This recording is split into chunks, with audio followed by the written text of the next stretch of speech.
Um, Hi. Good evening, everybody, and welcome to the latest episode of Talking Brain. My name is Duranka. I'm an academic neurosurgical trainee in the West Midlands and trustee of BrainBook.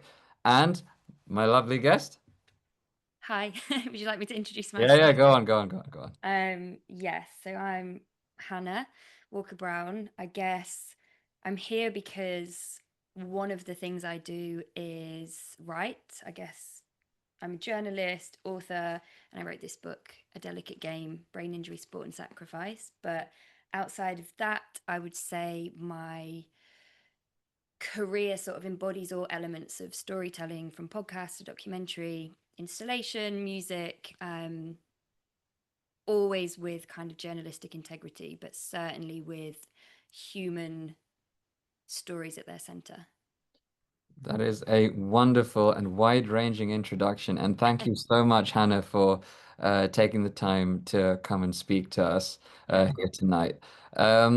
So yeah, I mean, clearly you've done so much, and you've summarized it in what, 30 seconds. That's amazing.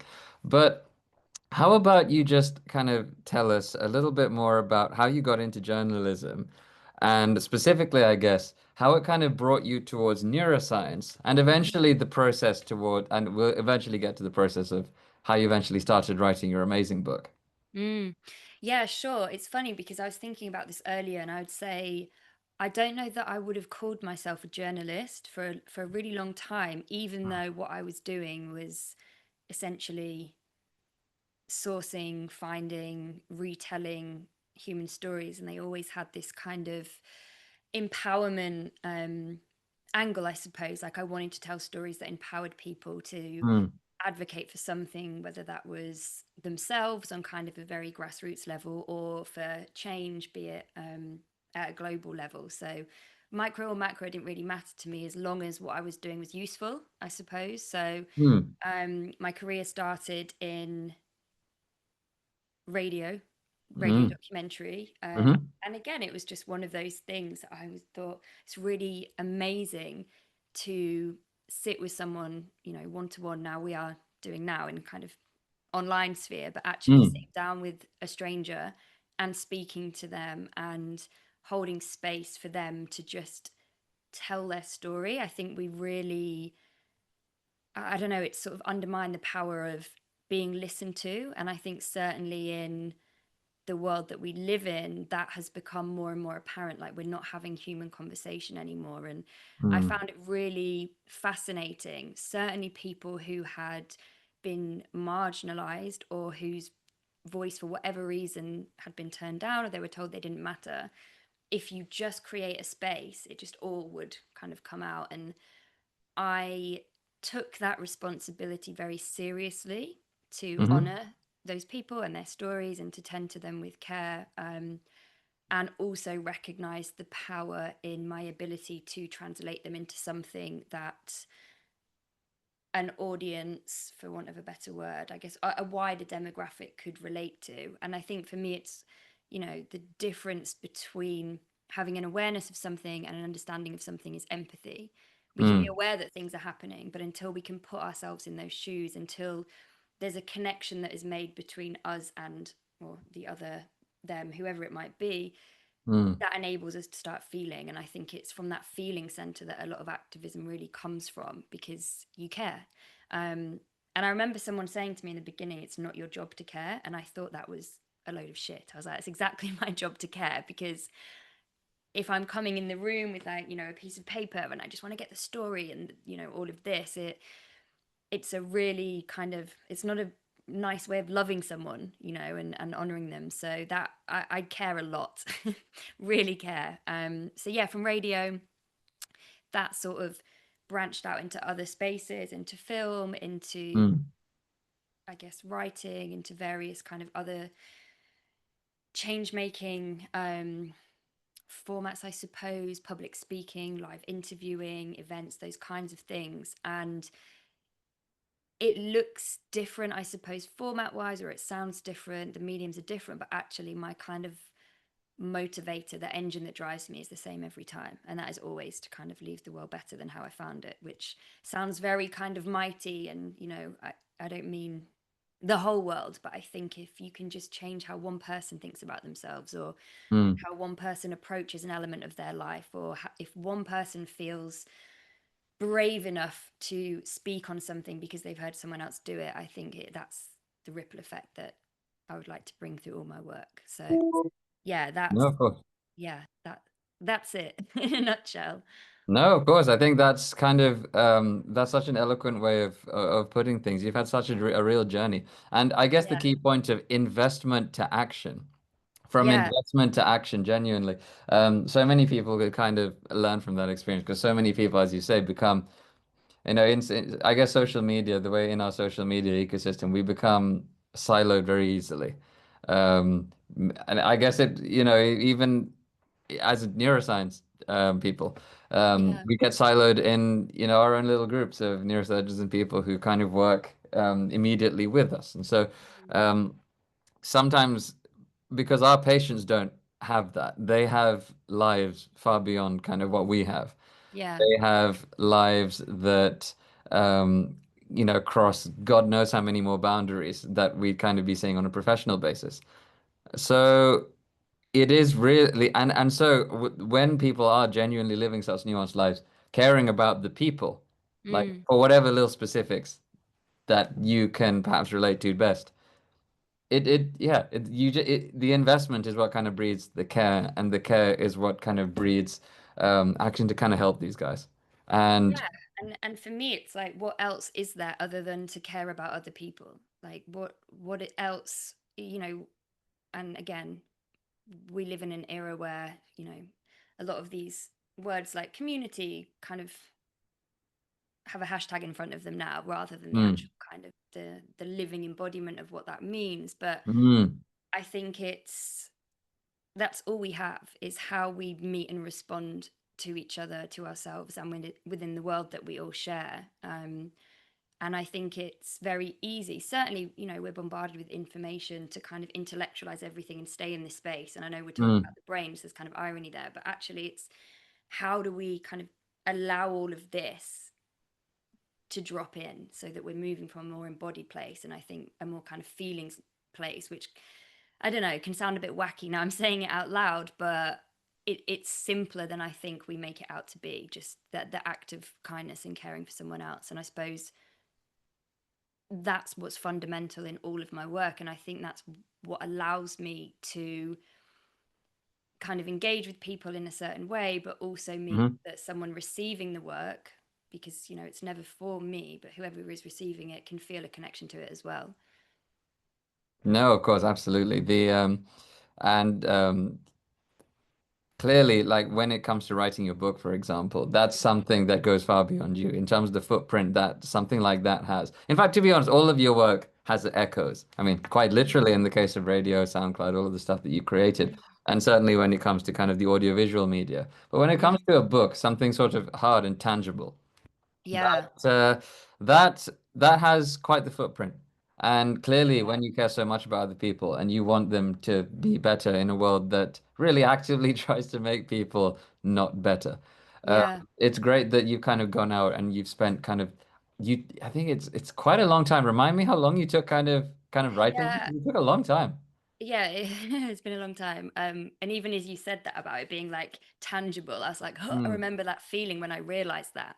Because mm, you said radio, visual, especially audio, it's kind of in the ether, and it goes out and it exists, but then it doesn't really. But yeah, this will be here longer than I am. Like, that's a wild thought to have. But yeah, it started life as a investigative, I guess you'd call it a podcast documentary now. At the time, it was kind of labeled as an audible original hmm audiobook that I made, called The Beautiful Brain, for Audible UK and US.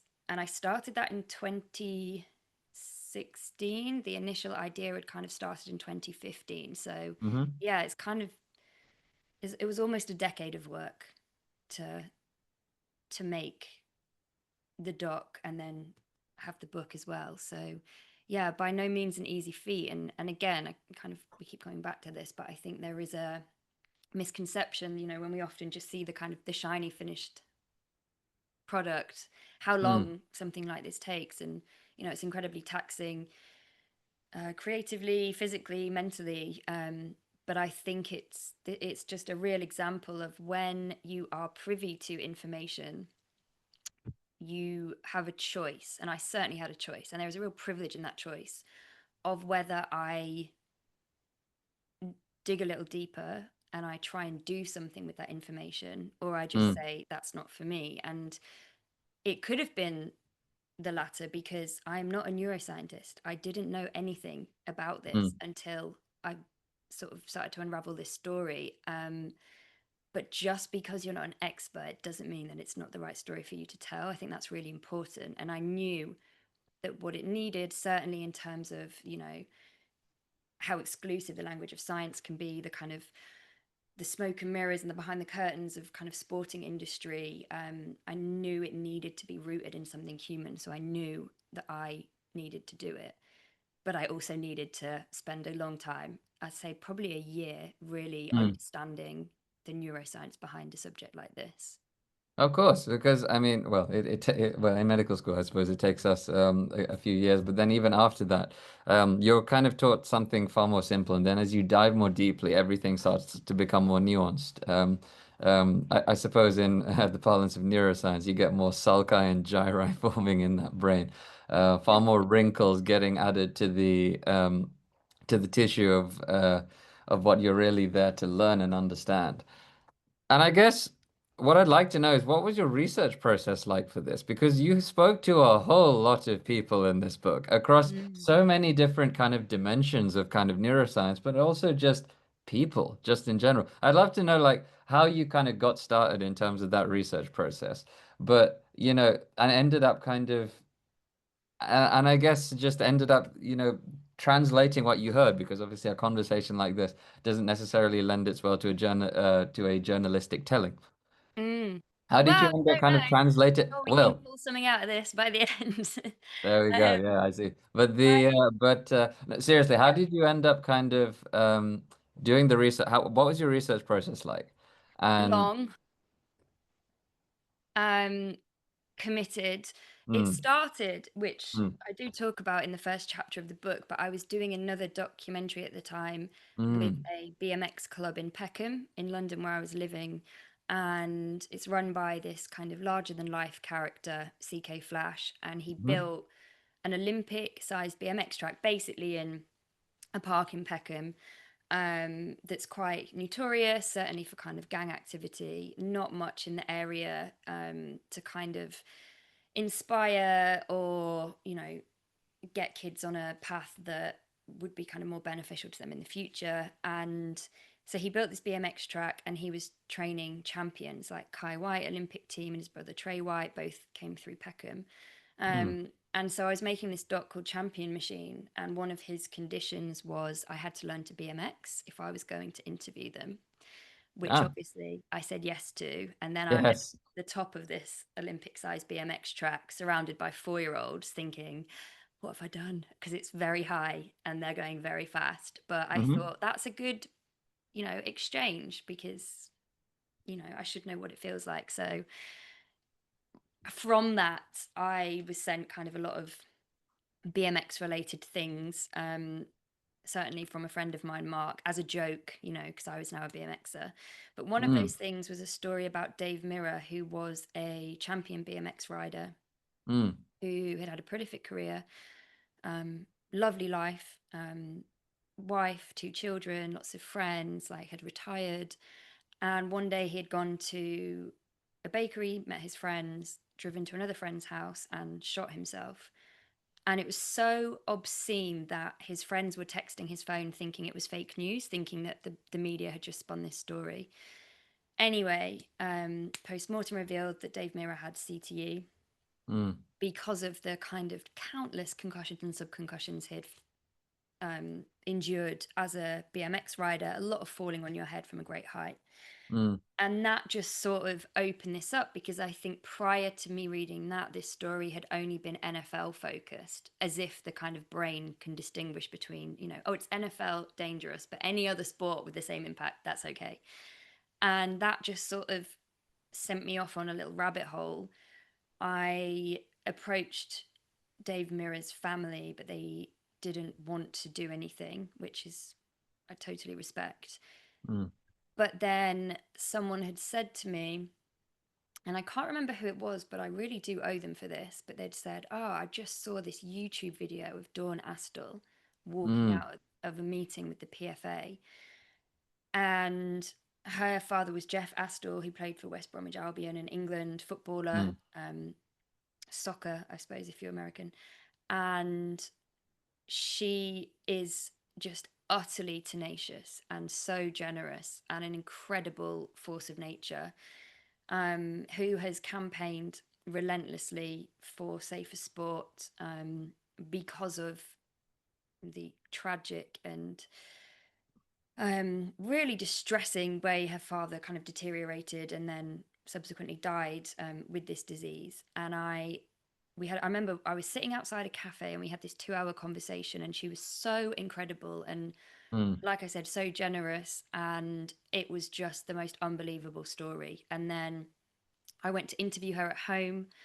And I think there was a real exercise in trust there. I think certainly if you're used to people, media and particularly, like spinning your story or not giving the full picture, or certainly being biased towards a certain side, in this case, a lot of the time that was sport over the families. There was an exercise in trust between me and her, on both sides, but most importantly for her to know that she could trust me to tell this and to do it justice. And slowly she started introducing me to more people, or mm. certainly one of the families in the book, when I approached the father, Peter Robinson, he had asked her if I was okay. So yeah, that just sort of, it snowballed really. And then I think once you make, you know, a connection somewhere, it kind of pings off something in another space. And then kind of subsequent to going and interviewing all these people were this really kind of heavy chunk of research, into traumatic brain injury, but also what had been studied, who was studying it, who was writing the research papers, kind of following this different investigative thread, almost like chase the money in the end, of like where the funding was coming from and how that correlated with the research. And the same names kept cropping up. And then by the end, there's a whole host of journalists who had been looking into this. Sam Peters, for one, had been following this in rugby for a number of years. And then it led me overseas, an incredible, incredible man called Alan Pierce, who is kind of leading concussion research over there, whose, you know, studies have been derailed astronomically, and life actually has been derailed by the AFL, in his search for the truth to ultimately make a game safer. So yeah, it kind of, as I see it, I'm sort of in the middle, and it's it's springing out in kind of all of these directions. And I had this kind of stack of interviews that I had transcribed. I also did plant trees to make up for that, because it was so much paper. I was like, I need to give something back. Yeah, Um, sure. and I remember I was going through all of these interviews, but then I had all this stack of research and all of these research papers, and then having other conversations around that. And one of the threads that really kind of surprised me out of nowhere was the impact on women survivors of domestic violence and the Mm, work that was kind of being done there. I met this amazing woman, Catherine Snedeker, who founds Pink Concussions, who's done incredible activism in this space for women athletes, but also, in domestic violence in particular. So yeah, it was kind of this, I don't know, this whole world. Like I was orbiting all of these things, and then it's always your job to kind of take all of these stories and all of the information and all of the facts and bring them all together, which was really hard. I'm not afraid to say it was the hardest thing I've ever done, because coupled side by side with that is also extensive legal reads, because this is mm, sport, and also this is, we can't get it wrong.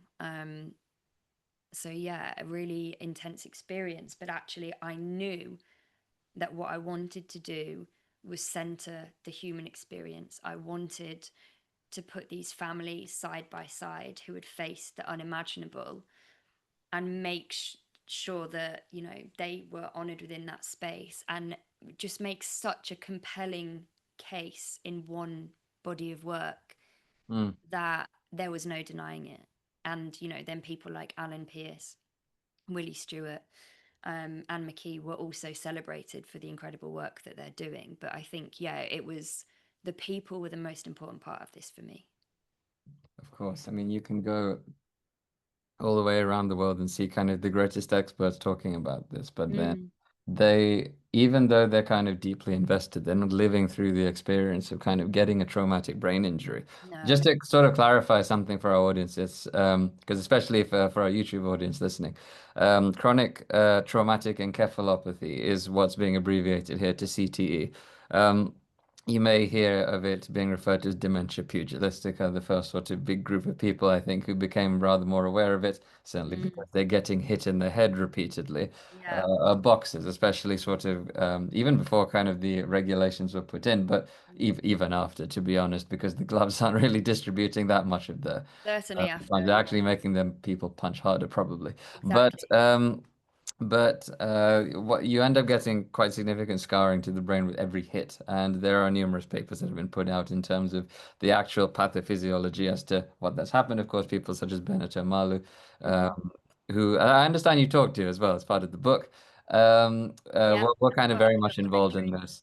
In kind of popularizing that research, of course, our audience may well have heard of the film in 2015 Yeah. called Concussion with Dramatized the Events. Actually, the article that Concussion was based off is even better. So actually, Yes. we'll put that amongst various other links to so many people, the work of Alan Pierce, Willie Stewart, all of these other folks in the caption, so that you can kind of check out their work, and there will be more certainly to follow on that front. But such a vast kind of realm of experience, Mm. and I guess.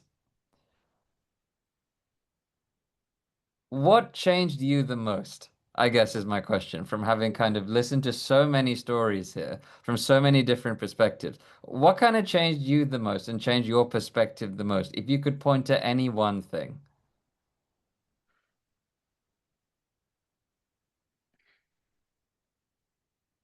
I think to switch your well, the one thing that I'm going to kind of switch your question around a little bit. The one Sure. thing that surprised me the most was Mm, how, in the face of just unimaginable grief and pain and, you know, misjustice and appalling treatment, all of these families have found a way to advocate for other people. And it kind of comes full circle to what I was saying at the beginning about caring for mm, us, but caring for each other. But that it's astonishing to be in their presence because they do so with, as I said with Dawn, such tenacity, but humor and just the way that they keep going. Alan Pierce as well, it's really it's really something that you can continue to find purpose within this when your life is being torn apart by external forces. mm, So that meant a lot to me, and that kind of was a big motivator for me as well when it got particularly difficult, or I mean, woe is me having to write a book when people are facing such kind of horrendous grief. But that was the thing that I kept coming back to. mm, And I guess it certainly changed the way I thought about sport. And it certainly changed the way I thought about how we communicate these really dense kind of, whether that's medicine or science or even elements of sport, and actually how exclusionary they are. But I think, yeah, the resilience, it's not, I don't know how I feel about that word, because it's sort of it was thrust upon them, but actually their decision to stand up and make it count and to advocate in this way is so inspiring to me. So I think that's it could we call it surprised resistance? me. Yeah, I don't know, that I just found so just unbelievable in everybody. No, absolutely. And I remember it was one of the final interviews that I did, and it was with a guy called John Gall, who's in the States, and his son, John Gall Jr., died by suicide. Mm, Um, he was star athlete, American football, but also soccer, and again, a horrendous case of CTE. And he kind of knew it, and there was kind of very serendipitous moments with John, and certainly with Bennett and Marley, for example, and just the way he spoke about his son. And I think that was one of the moments where you kind of, it really sinks in that this is loss of human life. This isn't sort of, you're ruining the sport. This is that, people are losing their children, and people are losing kind of their capacity to function, their capacity to live. And Mm, the kind of severity of that, I believed in it from the beginning, but I think that's when it really landed for me. And especially when I'm not on it anymore, but was doing a lot of kind of advocacy through Twitter, mm, and personally didn't get any pushback apart from the AFL. But some of the abuse that was held at people, people like Alex Popham, Steve Thompson, rugby players diagnosed with dementia at 40. mm. And all they're trying to do is make sure that no other family goes through what they went through. And also that sport will be accountable. But yeah, I think the fact that this is a case of life and death, that really kind of cemented for me when I spoke to John Gore when I did that final interview. No, of course. I think in many ways, people are so used to seeing sport, and I guess these, first of all, comfort in terms of, oh yeah, I can rely on this to make me feel better either by playing it or by watching it. Mm. And there's, of course, big business, which leads to the in made out of people watching, which leads on to the second point. Mm-hmm. That is to say, um, the big money, especially in, say, something like Premier League football, like the however many billions, um, that have been spent on transfer fees, for example. That I guess people have very parasocial relationships with these things. And so, like, when something which inherently causes discomfort in that sort of parasocial relationship presents Yeah. itself, such as, people having consequences. Sport is sometimes, yeah, sometimes we hear about in, I don't know, Football Manager or just watching a football TV show. Oh, yeah, there's some guy had an anterior cruciate ligament injury. You somewhat know that's bad because of Yeah. a timer being put on it, but you don't know the physical consequences of it. You don't know the army of people that is going to be required to get that person put back together. And these are what ligamentous injuries. Mm. These are not someone's head. These are not something that can impact somebody's perception of the whole world. And so you often, and I guess I guess we've sometimes when you watch, I guess from a neurosurgical perspective, whether it be in sport or when you're seeing the after effects of say concussion in a clinic, or if you're watching on TV and you're like, yeah, that person got hit in the head really, really hard.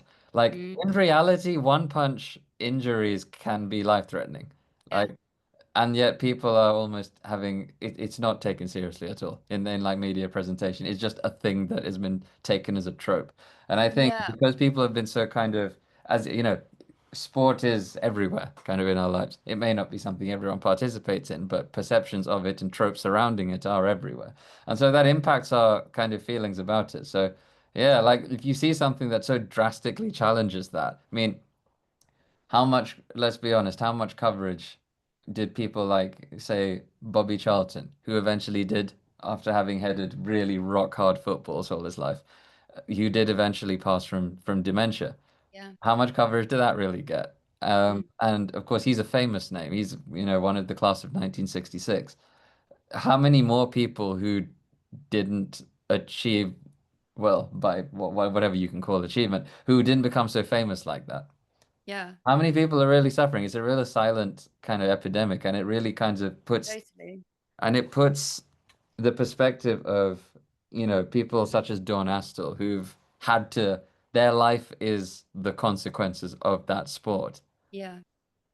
It's something that is easily forgotten and it's because it's difficult to sanitize, it's often challenging to present.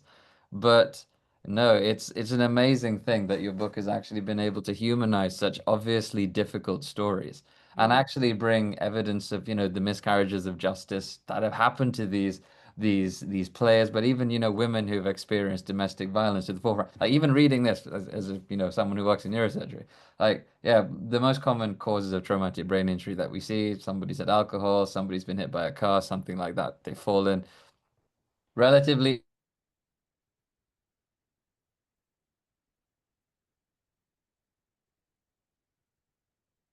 Oh, innocuous.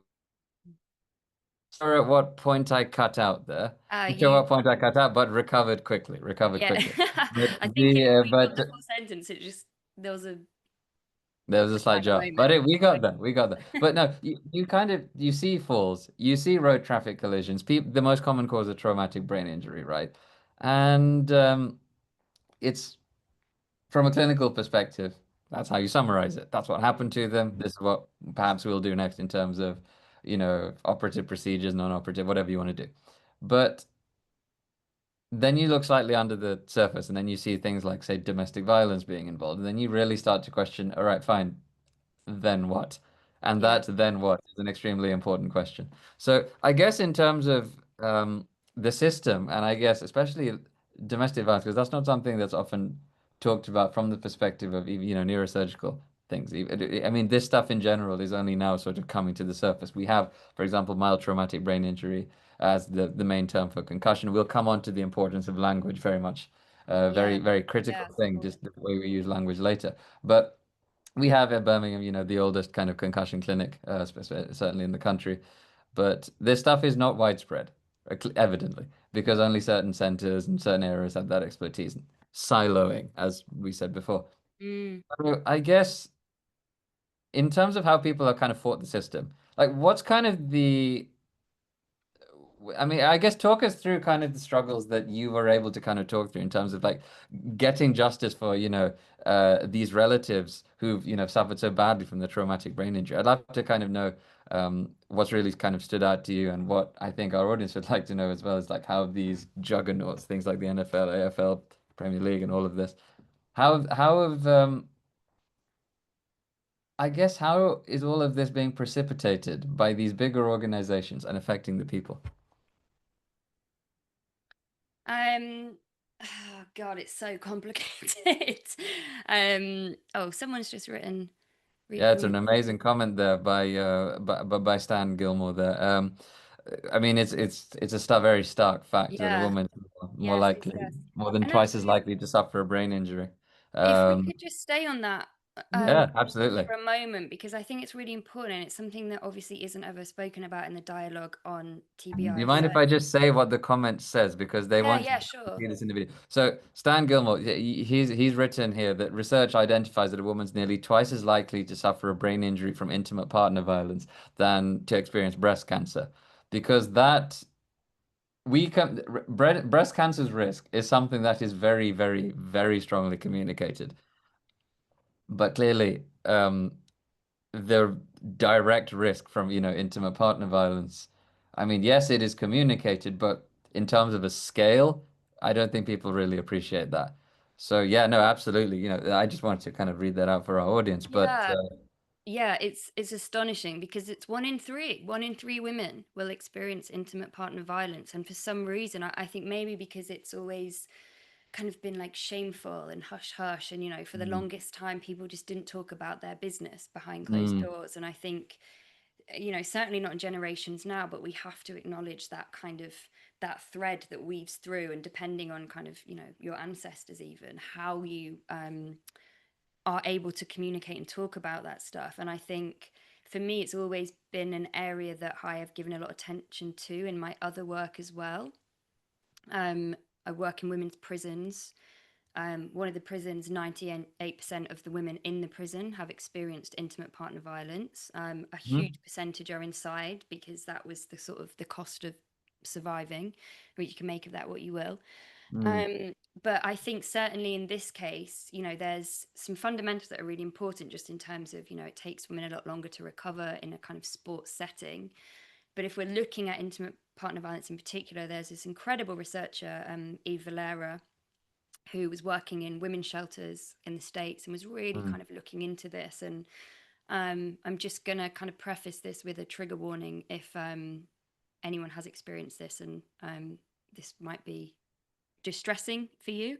But there was also kind of in her research, she'd noticed this really kind of worrying trend of abusive partners going for the head, going for, the back of the neck, causing traumatic brain injury because it was less visible if they went into hospital. And often, if women went into hospital or they were standing up in court, they were forgetful. It was assumed they were, on drugs or had taken or drunk, or were just really unreliable as witnesses, or were kind of, having a dizzy spell. Maybe it's the menopause, everything was always the fault of the woman. And it's much easier to hide a traumatic brain injury from the perspective of, I think, societally associate domestic violence with, black eye, that kind of, for me, it always comes to mind like EastEnders when I was a kid, and I can't remember her name, but she was kind of being beaten by her husband, and she had to cover her black eye up with makeup because that's what domestic violence looks like. And actually, it's a lot more kind of insidious and calculated than that. And there's Mm. this whole section of the population who are experiencing this. And I interviewed women who uh, were in this situation, a woman whose partner was an army veteran, had just horrendous PTSD. So, you have two people in this house who are both suffering from traumatic brain injuries, his from warfare, her because of the violence that he inflicted on her as a result of Mm. that. So, and it's they're alive, but it's kind of the day-to-day stuff, forgetting to leave the oven on, forgetting to pick kids up from school, you know um being unreliable with money. And then there's other elements of abuse that can come in. Your children get taken off you, you're financially abused, coercively control, you're signing everything over. So I don't know, it's still an area that I think people go, oh no, that's not for me, which is why I sort of put it in the final quarter of the book. So Mm. yeah, again, and also that's not to say it wouldn't appeal to men to read, but I know if the people that do need to read about things like that are men, because historically it's mostly been women sort of fighting this fight. And if I can put it in a book about sport and science, then fantastic. Not to kind of Trojan horse anybody, but I think these things need to be side by side and have the same amount of coverage as sporting heroes, warfare, those kinds of things.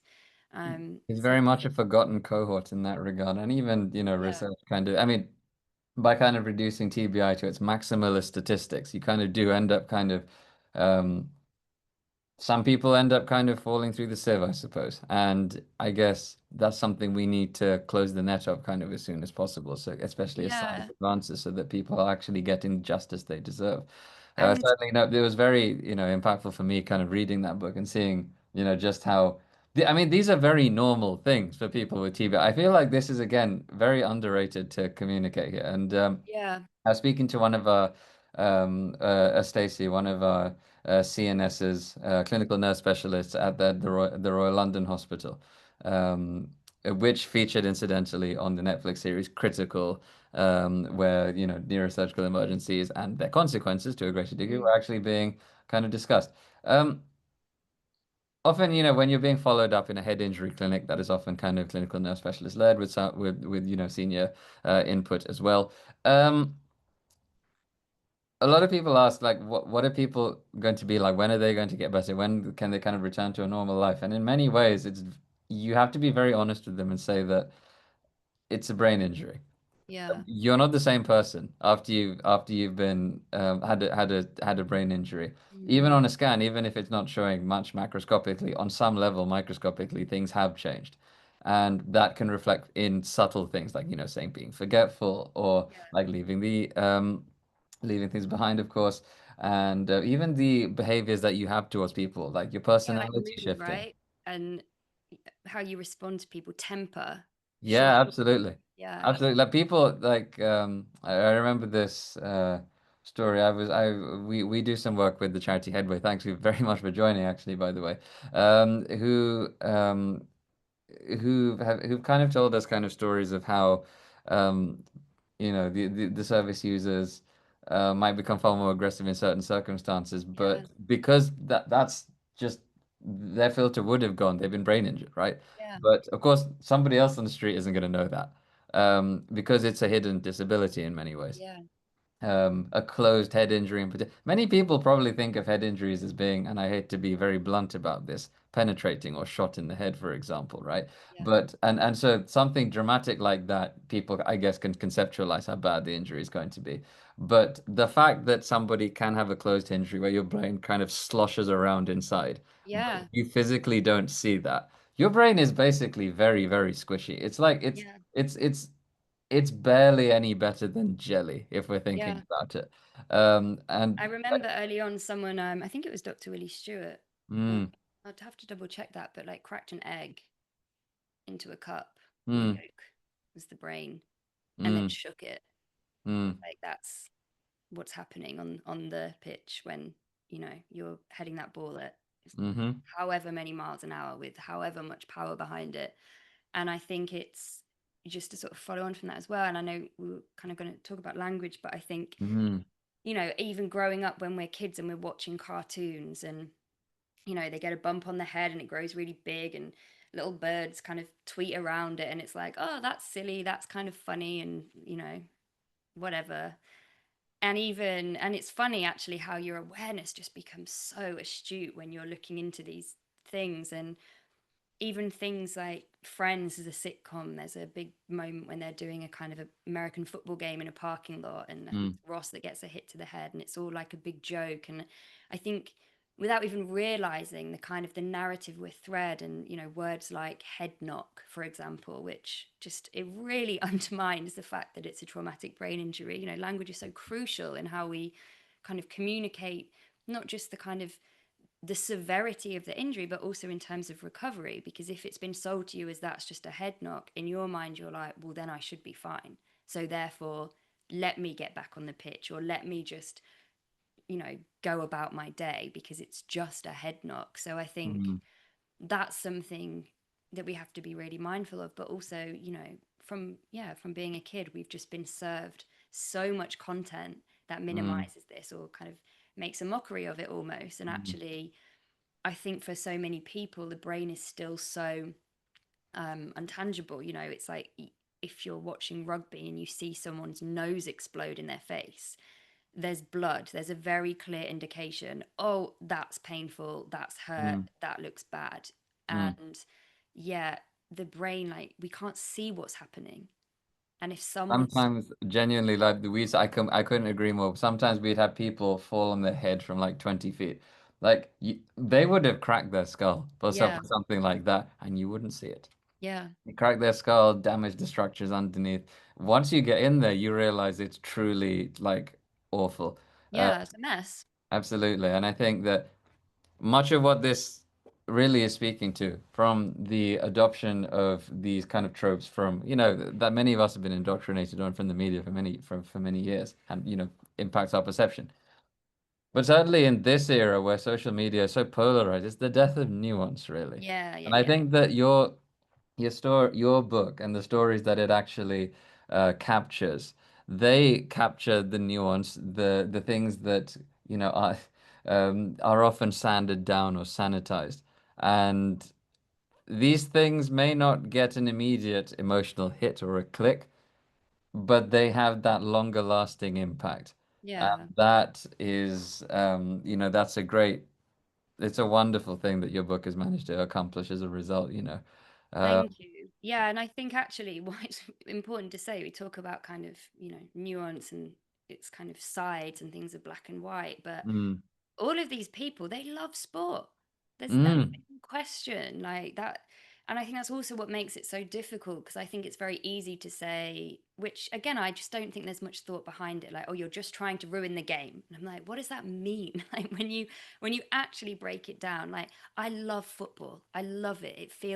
It's like spiritual to me, like mostly watching the Lionesses as opposed to like Hull City, who I support. oh That's yeah, yeah, sure, of terrible, course. terrible. They actually win things. Yeah, yeah, it's nice to win, but the atmosphere, the theatre of it, the the community and bringing people together. And, London is the happiest place on the planet when Mm, England are winning, right? And whether that's kind of Olympics, athletics, when we had the Olympics here at Stratford, it's like mm, it's a different energy and it feels like you are part of something and it gives you something to believe in. But that doesn't mean that there can't also be this other side that is innately dangerous in some of the ways that it is performed, and mm, especially with something like rugby, which has evolved grotesquely from how it started. If you look at mm, the size of players at its inception versus now, it's like the Incredible Hulk. Like I did a mm. book tour with Steve Thompson, who played for England, and for a good 5 minutes, I just couldn't get over the size of his neck. Like it Yeah, of was, course. and they are built to be these just kind of gorgons, like these giant men. And the other thing I'm thinking at the same time is there's no care home in the world that's going to be able to look after him with his dementia diet. He'll need 5 people. And Yeah, I think it's, you look at these kind of sprightly, very quick men who, started out playing rugby and kind of where it's gone to, and it's insane. And I think in the same way, it's that kind of debate, isn't it, when, a musician or an artist is accused of um something horrendous, and people, it's like separating the artist from the art, and it's like both exist, like mm, they both exist within the same person. And I think it's the same with this.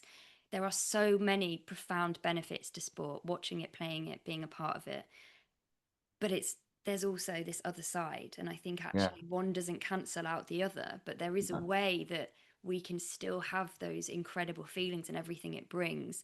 And there are, the numerous health benefits that it does afford, especially young people, and also acknowledge that there are elements that need to change in order of for them to course. do it safely. So, and I think that's the nuance that I think is so often disregarded in this, is that you're for it or you're against it. And let me tell you, these people have very good reason to hate all of the sports that, took their family members away from them so Mm. tragically. And they don't, because they also recognize the value of it. I think one of the key stories and one of the most powerful stories in the entire piece is that of Ben Robinson. Yeah, Benjamin, Because yeah. I think that obviously you've had, such a deep kind of relationship, with, his family members and such. Um, but his is a strong cautionary tale. I mean, for example, say in the traumatic brain injury research that Birmingham is doing, there are studies which are looking at, rugby players' pitch side to kind of see what their saliva biomarkers, that is to say, stuff in their saliva that can tell that you basically have a brain injury. Mhm. You want it to, you can see that's been tested, and that stuff like that is becoming increasingly popular Yeah, because it has a practical application. yeah. But obviously, like it'll be trialed high up, and it'll take a while to get down to grassroots. But Yes. just tell us a little bit about what happened to Ben, and I guess the cautionary tale that it might be able to provide for anyone kind of listening who's been involved in any form of contact sport. Yeah, sure. Benjamin was 14-year-old boy who was playing school rugby at his school in Ireland.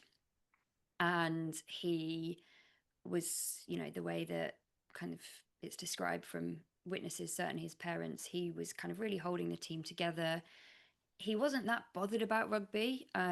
Certainly wasn't kind of, it wasn't, certainly didn't sound like this, but kind of his own motivation to like play harder, play stronger. Mm, But he suffered a concussive hit on the rugby pitch and he wasn't taken off. And there were signs that he was concussed. He ran the wrong way up the pitch at one point. He couldn't remember the score. Um, a lot of indication that what was happening, he should have been taken off. And he then suffered a second hit to the head mm, that he never woke up from. Essentially, was diagnosed as second impact syndrome. Where, I mean, you can probably explain it better than I can, but the brain hasn't been able to recover from the first hit, which makes it much more susceptible to the second. And he died at 14.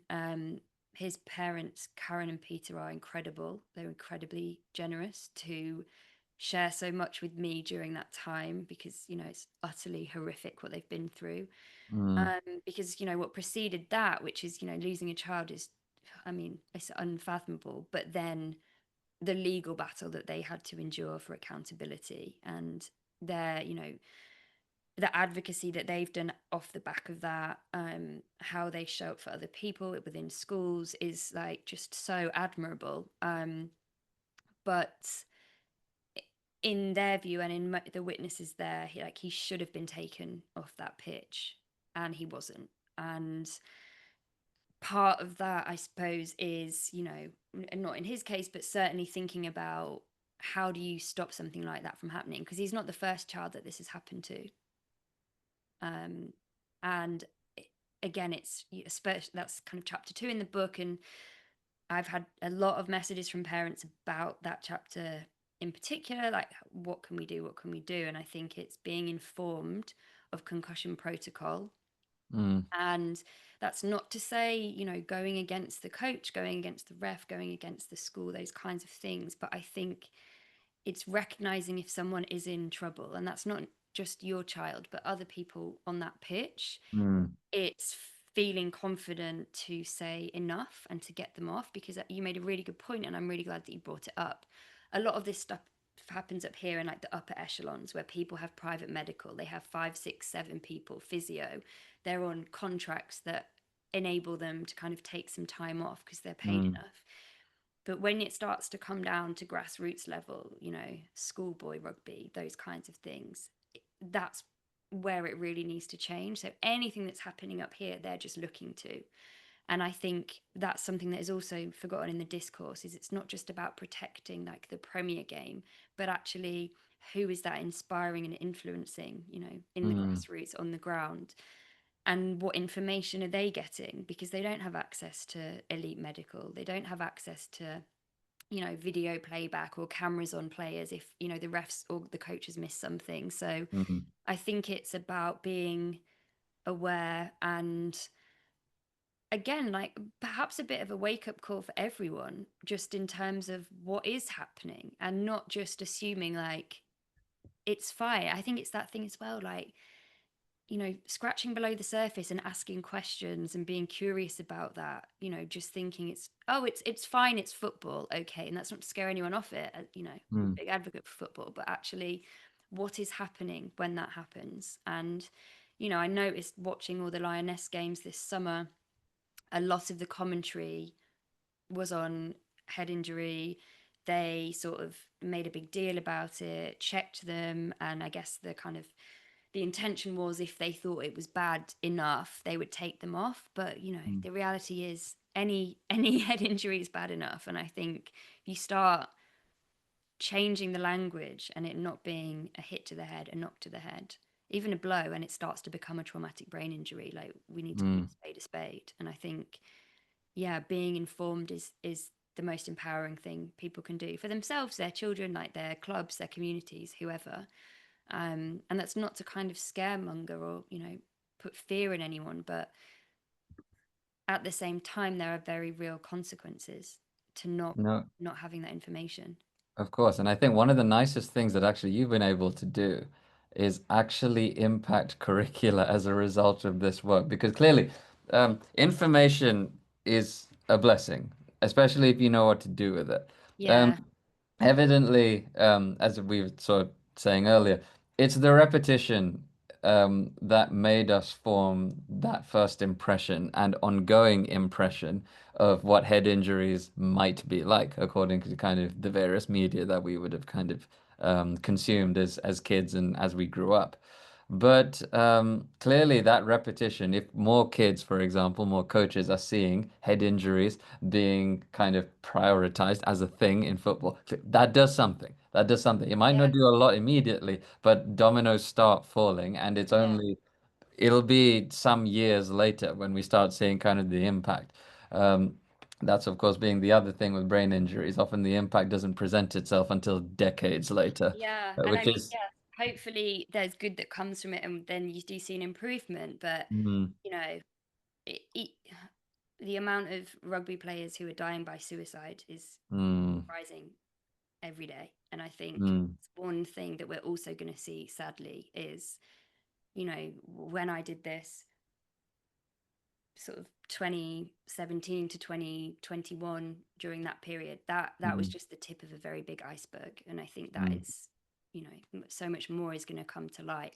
But we have to remain hopeful, because I think, by the same vein, as you said, there's so much more information, and also the way that we access information, be that sort of TikTok and Instagram. And mm, again, we've sort of talked about the death of nuance, but at the same time, if you can digest something easily, or you can, have these people like Alex Popham, who are huge advocates and putting their story and their face and their family out there, that mm. people can start to make connections and inform themselves, that can only be a good thing. um, but it also has to be from, you know it's systemic, in terms of like the rules and regulations that are put into place, because what we don't want to do is be in a situation where, okay, the players are informed, but the people deciding whether they have a contract or Mm. what they're worth are saying something different. So everyone kind of needs to be on the same page with the common goal of, like, yes, protecting sport and enabling it to have longevity for all its good purposes, but not at the cost of human life. Absolutely. But I guess we could always say that progress never comes easy. It involves rage and grief and sacrifice, but also grace. And Yes, there are so absolutely, many, yes. and I guess your book is, and all of the people who were in it are kind of very much a testament to the strength of grace in the face of face of kind of great adversity. But on this, on the subject, so and that clearly has been very rewarding for you. But I guess, what would you say has been the most rewarding thing, Hannah, in terms of, the thing that you got out of this? Obviously, like, having spoken to you a little bit beforehand, obviously you were able to influence neuroscience curricula in places like the Uni of Texas, which is amazing because now they like medical students, neuroscience students can actually be taught human stories. It's not Yeah. just neurons and myelin sheaths and everything. There's real character, there's real emotion behind the fact. But what do you think? I mean, having done all of this, for so long, and with a project that is going to have legs long after kind of we have this conversation and hopefully beyond. Um, what has been the most rewarding thing for you, I guess, throughout this whole process? I think, yeah, it's the impact beyond me. I think, other people who didn't feel able to speak out or to ask for help, it giving them the courage to do that. Mm, Not so much now, but certainly kind of after Beautiful Brain, and in the kind of the couple of years that came after publication, like, countless messages would come through. mm, And actually, I remember one, and it was from a neurosurgeon in the States, and who'd said he had never made the connection with traumatic brain injury in survivors of intimate partner violence. And now he was going to take that very seriously. So I mm, think, a lot of this stuff, it's not tangible to you, because you don't know, if someone has been here tonight and buys it, reads it, pass it on to someone, like, you just don't know. I think you said it beautifully earlier about, like, the echoes and, I guess, the ripples that can make. And it isn't. It's really. It's too much of an undertaking to be self-serving in any way. Like, there is nothing that I feel. You know. I guess I feel fulfilled for doing it, but it's not a kind of, well done, because it was just unbelievably difficult. And mm, it's so, like, how you can even kind of consider that when it's other people's stories. But it's, if it can make a difference in those small ways that lead up to a bigger way, or enable someone to think about something differently, or, yeah, just to come full circle to empower someone to advocate for themselves, then that has been the most rewarding. So yeah, when I get wind of those little moments happening, and like mm. doing this, you saw my friend at the tube station reading my Oh book, yeah. Oh yeah, that's how and this then you happened. asked her about it. And you know great friends read your book in public, for one, but also, you had the courage to be curious and go and ask her. And I think it's those things that are rewarding for me, to be able to kind of, for that, to have made something that has longevity and impact. But it's not mine anymore. It's, it's The dominoes of conversation, shall we say? And it, Yeah, yeah, and they even though we might only see one or two falling in front of us, somewhere down the line there will be something. There will be yeah. something. And And it's not about us really. Like it's not no. about you. It's as in me. It's I think I you said it to me actually. Like it's an act of public service. That's what it Mm, is. mm. And on that note, and that wonderful note, thank you so much for this Thank you. wonderful talk, Hannah. It's been very wide ranging, and of course we won't be Yes. able to cover kind of absolutely everything like in terms of the traumatic brain injury, the content of the book, which is why you should buy it. We're going to stick a link within the caption. This is the book right here. It is glorious, and no, it's a genuinely compelling read. There'll be Thank you. things in there that you don't expect. There are things in there that will shock you, but there are things in that ultimately that will make you feel. And Thank you. feelings create investment, create care, create action. Yes. And I think that is about a stronger message, a stronger conversation Yeah. as we can ask for. We're going to put a whole bunch of links into the captions, as we say. So, with the Jeff Astle Foundation, Heads for Change, Headway East London, who are here with us today, um, and Headway in general, Progressive Rugby, the work of Alan Pierce, Willie Stewart, and numerous others. We can kind of put them all there for people to consume because Great. um, that's the main aim here. We want Yeah. this to who knows what echoes this will have, but Mhm. ultimately, if this can result in something tangible for sufferers of traumatic brain injury, whether it be through sport, domestic violence, or otherwise, then maybe we've done something good, and maybe done something good for someone else. Thank you so much, Hannah, for Thank this you. wonderful talk, and I am sure we'll kind of cross paths in this wonderful world of neuroscience in the future. For those of you kind of watching the YouTube video, hope you enjoyed this video. Like, subscribe, drop us a comment, and yeah, the that was us here at Brain Book, signing off from this latest episode of Talking Brain. Thanks so much. What a wonderful guest you were, Hannah, and Thank you so much for having me. yeah, and I hope you guys have learned something and have been inspired to do something greater.